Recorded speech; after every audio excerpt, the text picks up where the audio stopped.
Tentaremos ser um pouquinho mais breve na reflexão hoje, não estranhe isso, porque no final temos outras atividades. Então, estamos no 4º domingo da Quaresma, chamado Domingo da Alegria. E se de início já nos perguntássemos, qual é o motivo da alegria que me traz aqui hoje? Ou qual é o motivo que me faz estar alegres hoje? É verdade que na nossa experiência do dia a dia, para além dos problemas, dificuldades, etc., existem tantos motivos de alegria. Às vezes, alegria que coincide até com a satisfação daquilo que é a necessidade básica. Está sedento, vai lá, toma um belo copo d'água, está feliz, está satisfeito, beleza. Chegou do trabalho cansado, sentou no sofazinho em casa, que maravilha! É motivo de alegria. Ou então chegou a hora do almoço, as lombriguinhas já estavam brigando lá dentro, aí então faminto se sacia, pronto, está alegre, está satisfeito. E assim, tantas outras coisas no nosso dia a dia. Às vezes aquilo que é o ordinário, a gente nem percebe. Nem percebe porque é tão ordinário, tão cotidiano, que nem damos tanto valor. Mas é tão importante, né? Tão importante. A alegria talvez seja um pouquinho mais sentida naquilo que seja um pouco extraordinário. De repente, pegamos aí o exemplo das crianças, ganha um presente que lhe agrada, cheia de alegria, contente, feliz, beleza. Mas para nós cristãos, o motivo da alegria desse domingo vai muito além daquilo que é a satisfação das necessidades básicas, ou aquilo que talvez possa ser até um pouco extraordinário do nosso dia a dia. O motivo da alegria está em Deus. E quem tem em Deus o motivo de sua alegria, esta é uma alegria que nunca se acaba. Não se confunde com a euforia. Não se confunde com a satisfação das necessidades básicas do dia a dia. Mas é a alegria que traz o verdadeiro sentido. Anima, conforta e ao mesmo entusiasma o cristão na sua caminhada neste mundo para chegarmos até Deus. E se nos perguntássemos então, por que motivo deveríamos estar alegres hoje em Deus? À luz da palavra de Deus que acabávamos de ouvir, tentando sintetizar, se por um lado, a realidade humana de pecado, de falhas de todo tipo, a alegria do cristão está em reconhecer que, não obstante isso tudo, Deus que é amor, continua nos amando e amando sempre. Pensem, mesmo diante da realidade do pecado, Deus não diminui em nada o seu amor para conosco. É verdade que o nosso pecado ofusca a nossa amizade, ofusca a nossa comunhão com Deus, mas não diminui em nada o amor de Deus para conosco. E é isso que deveria ser o grande motivo da alegria para nós hoje. Saber que temos Deus que nos ama tanto e sempre, que não obstante tudo ou qualquer coisa que façamos, continua nos amando. À luz da palavra de Deus, primeira leitura, uma síntese da história de Israel, e começa com a triste realidade do pecado. Chefes dos sacerdotes e o povo multiplicaram suas infidelidades. acumularam pecado sobre pecado, mas Deus, no seu amor, não os rejeitou. Enviava mensageiro, os profetas, todos os dias, que chamava a conversão, instruía no caminho da verdade. Só que eles zombavam dos enviados de Deus, desprezavam as suas palavras, e a situação chegou a tal ponto que não teve jeito. Deus castiga o povo para purificá-lo, para que tomem consciência da gravidade do pecado. E aí então, por meio de Nabucodonosor, rei da Babilônia, a invasão de Israel, de Jerusalém, destruição, fogo no templo e tudo que se encontrava, matança sem conta, e os que sobreviveram levados como escravos para a Babilônia. É o momento da purificação, para ver se tomassem consciência da realidade do seu pecado. Passado os 70 anos, conforme previsto pelo profeta Jeremias, mais uma vez Deus manifesta misericórdia ao seu povo, por meio de Ciro, rei da Pérsia, a libertação, o retorno do povo a Israel e a reconstrução do templo.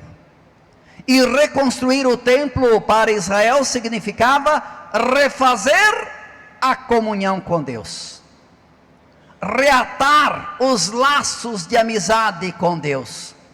Sim, Deus não se cansa do seu povo, não se cansa de nós e não desiste de nós.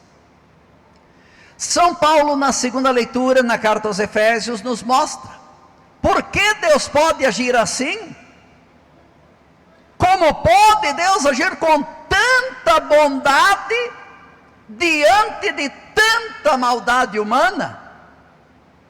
Aí está, Deus é rico em misericórdia, por causa do grande amor com que nos amou. Quando estávamos mortos por causa de nossas faltas, Ele nos deu a vida com Cristo. É por graça que vós sois salvos. Se antes, entre os motivos de alegria, dizia, citando o exemplo das crianças, dá um presente e exulta de alegria, quanto mais nós cristãos deveríamos pular de alegria diante o dom, o presente maior, que é a graça de Deus que nos salva. É por graça que vós sois salvos. E mais adiante repete, é pela graça que sois salvos mediante a fé. É grande, imensurável o dom da graça de Deus que nos salva, mas requer uma resposta da nossa parte, uma atitude que demonstre que realmente o dom de Deus vem acolhido em nossa vida, e esse dom transforma o nosso viver. É o que chamamos a nossa fé. Fé que não é feito só de palavras de boca para fora, mas é sobretudo aquela atitude do coração que nos une de tal modo a Deus, que nos apaixonamos por Deus. Amamos a Deus sobre todas as coisas, como reza o primeiro mandamento da lei de Deus, amar a Deus sobre todas as coisas. Se no afeto humano, eu gosto de citar sempre o exemplo das crianças, das mães, que é mais fácil de entender. Uma mãe, pelo afeto que tem para com os filhos, se apega de tal forma aos filhos.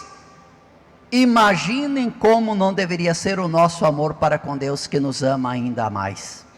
Sim, laços de amor tão forte com Deus, uma fé inabalável, que nada nos separe de Deus, porque nada separa o amor de Deus para conosco.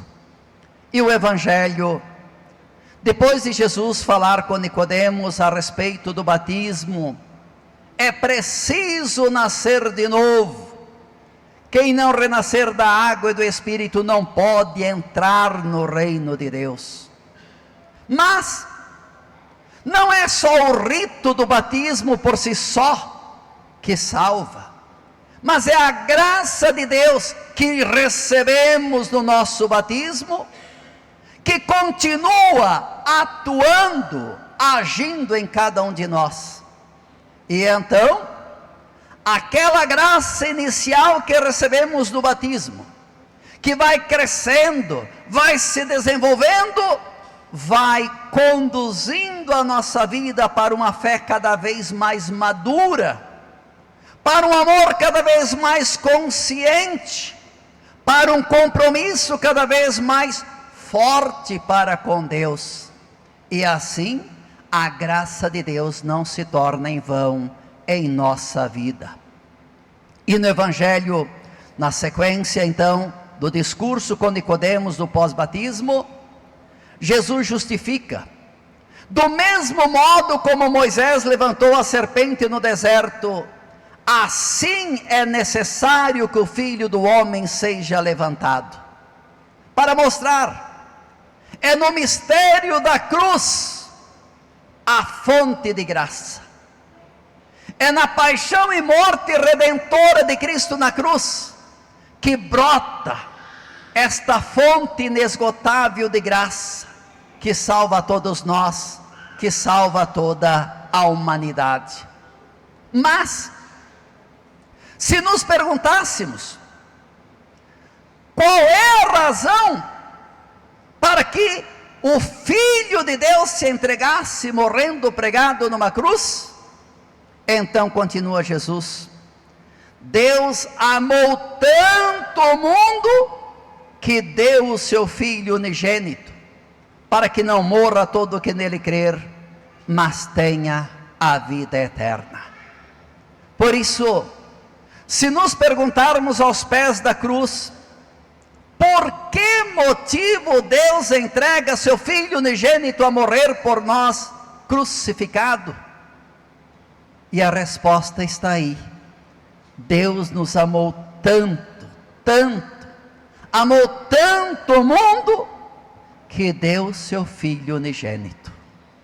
Um amor sem medida, um amor sem igual.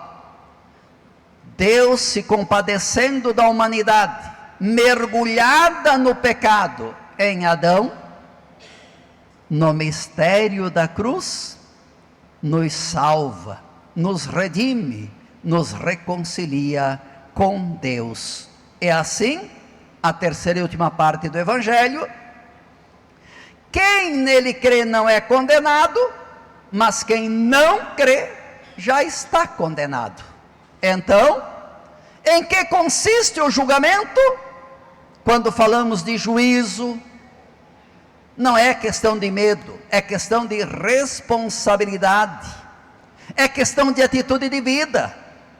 Se cremos, confiamos, esperamos em Deus, se acolhemos a graça que Ele nos dá no mistério redentor de Cristo na cruz, não há o que temer, não há por que ter medo do juízo.